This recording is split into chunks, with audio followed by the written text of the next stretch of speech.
Assalamualaikum warahmatullahi wabarakatuh. Selamat pagi, salam sehat selalu, salam bergembira, hati yang senang. Sobat muda, sobat entrepreneur, para pengusaha, pejuang ekonomi bangsa Indonesia yang bergembira. Pada kesempatan ini kita seperti yang disampaikan di judul bahwa jangan membeli tanah atau berinvestasi tanah sebelum tahu hal ini.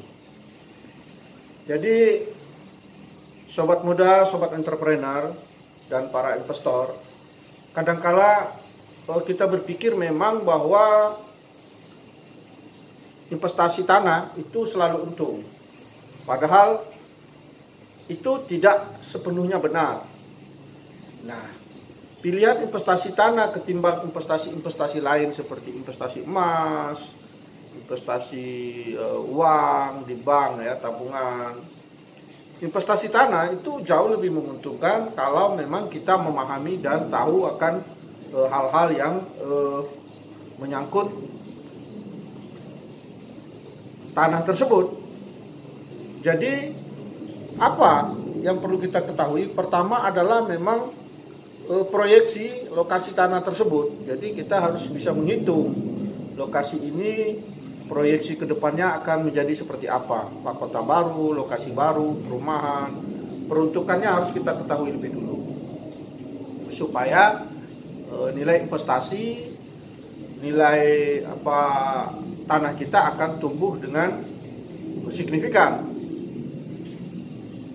Kemudian kita juga perlu melihat dalam berinvestasi tanah adalah lingkungan setempat, lingkungan yang sedang kita lihat sekarang itu menentukan juga. Artinya apakah itu kawasan pabrik atau itu kawasan peruntukan untuk perumahan, apakah itu untuk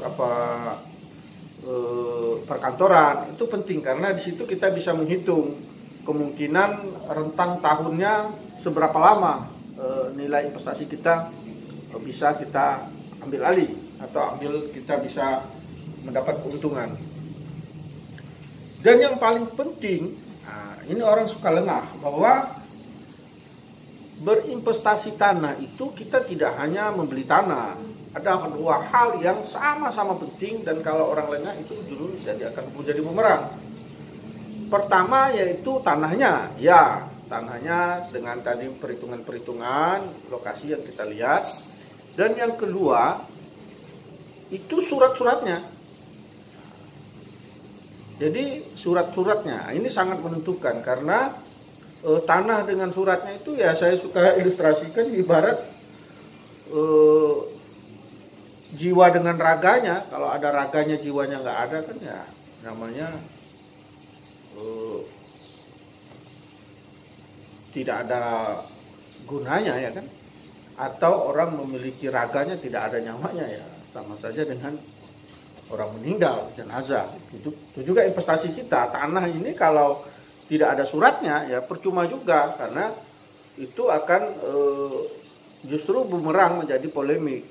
Nah, suratnya ini sangat penting. Suratnya ini kita harus lihat apakah suratnya itu dalam bentuk girik, apa dalam bentuk PBB, atau dalam bentuk akte jual beli, atau dalam bentuk sertifikat. Nah, sertifikat pun kemudian bisa dibagi lagi, apakah sertifikat itu hak guna bangun atau sertifikat hak milik. Nah, ini juga harus kita lihat secara detail karena kalau sertifikat hak milik itu betul-betul nilainya cukup kuat dan sangat kuat sehingga dia bisa diuangkan, bisa dijual saat-saat tertentu, bisa dijadikan agunan karena sertifikat saja HGB pun kadang-kadang di bank-bank tertentu malah tidak diterima.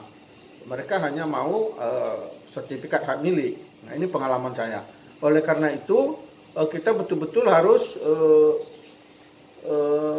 melihat surat menyurat tersebut. Makanya dari awal tadi kita sampaikan seperti judul video bahwa jangan pernah membeli tanah sebelum tahu hal ini, yaitu sebelum tahu soal surat-surat tadi, karena itu sangat penting dan sama pentingnya tanah dengan surat itu tadi. Nah, sobat muda, calon investor dan para entrepreneur muda yang berbahagia, yang kami banggakan, dalam situasi seperti sekarang ini memang terjadi pelambatan di dunia properti, terjadi semacam katakanlah pelambatan atau stagnan lah. Orang banyak menjual, kemudian para pembeli berkurang. Tetapi seandainya kita bisa melihat secara jernih, secara tajam, sungguhnya di dalam keadaan seperti ini justru adalah momentum yang tepat bagi kita untuk berinvestasi tanah. Tapi tadi dengan catatan bahwa betul-betul tanahnya harus bagus dalam artian proyeksi ke depannya, kemudian peruntukannya apa, tingkat keramaiannya bagaimana, dan surat-surat yang dimiliki betul-betul surat-surat yang valid, surat-surat yang kuat, sehingga bisa sewaktu-waktu kita membutuhkan cash money, cash flow, itu kita bisa menjaminkan atau menjual dengan cepat dan harga yang bagus. Itu yang perlu kita ketahui. Sobat muda, calon entrepreneur yang bergembira, yang kami banggakan, bahwa investasi tanah juga harus betul-betul kita tidak bisa terburu-buru. Artinya memang butuh rentang waktu yang cukup lama untuk menunggu nilai tanah kita tumbuh. Oleh karena itu kita harus memiliki betul-betul dana yang standby, dana yang kalau istilahnya kita itu uang dingin untuk kita investasikan, sehingga kita pada saat tertentu tidak terlalu terburu-buru untuk menjual tanah tersebut, sehingga kalau kita terburu-buru tentu harganya akan jatuh dan kita tidak bisa menahan dengan harga yang baik. Tetapi kalau kita istilahnya memiliki cadangan dana yang memang bisa diperuntukkan untuk investasi tanah, saya banding-bandingkan ternyata memang investasi tanah kalau memang kita memiliki pengetahuan, memiliki ilmu, saya kira apapun bisnis ya, di bidang apapun kita harus memiliki pengalaman dan pengetahuan tentang bisnis tersebut, termasuk soal tanah tadi. Makanya saya selalu sampaikan bahwa kita juga harus berhati-hati investasi tanah, karena pertama, investasi tanah ini juga kan bukanlah investasi yang kecil. Rata-rata nilai investasinya cukup tinggi ya, bagi para pemula khususnya ini cukup tinggi. Kemudian yang kedua, memang investasi tanah ini juga tidak serta-merta kita bisa mendapatkan lokasi sesuai yang kita inginkan. Kita harus mengkomparasi beberapa tempat sebelum kita memutuskan untuk membeli tanah atau lokasi tersebut. Oleh karena itu kita sekali lagi seperti yang saya sampaikan tadi di judul video, bahwa jangan pernah kita membeli atau berinvestasi tanah sebelum kita mengecek surat-suratnya. Yang paling penting itu supaya betul-betul tanah dan surat-suratnya itu benar-benar cocok, ya kan, dari luasnya, dari